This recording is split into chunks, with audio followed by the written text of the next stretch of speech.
خبر شامل کرتے ہیں سیالکوٹ سے۔ Report Haji Muhammad Nasir Qadri, advertisement director PNP news HD۔ وزیر دفاع خواجہ محمد آصف نے علامہ اقبال میموریل ہسپتال سیالکوٹ میں 9 ارب روپے کی لاگت سے بننے والے 300 بیڈز پر مشتمل نئے ٹیچنگ ہسپتال کا سنگ بنیاد رکھا۔ اس موقع پر صوبائی وزیر محنت و افرادی قوت خواجہ محمد منشاء اللہ، صوبائی وزیر صحت خواجہ سلمان رفیق، رکن صوبائی اسمبلی چودھری فیصل اکرام اور ڈپٹی کمشنر سیالکوٹ صبا اصغر علی بھی موجود تھیں۔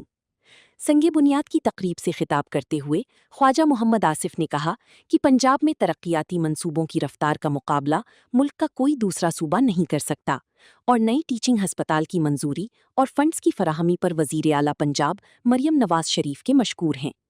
انہوں نے کہا کہ شہباز شریف نے 2016 میں اس منصوبے کی منظوری دی تھی، مگر بعد میں آنے والی حکومتوں نے اسے 10 سال تک تاخیر کا شکار رکھا، جس کے باعث منصوبے کی لاگت 3 سے 4 ارب روپے سے بڑھ کر تقریباً 9 ارب روپے تک پہنچ گئی اور قومی خزانے کو اربوں روپے کا نقصان برداشت کرنا پڑا۔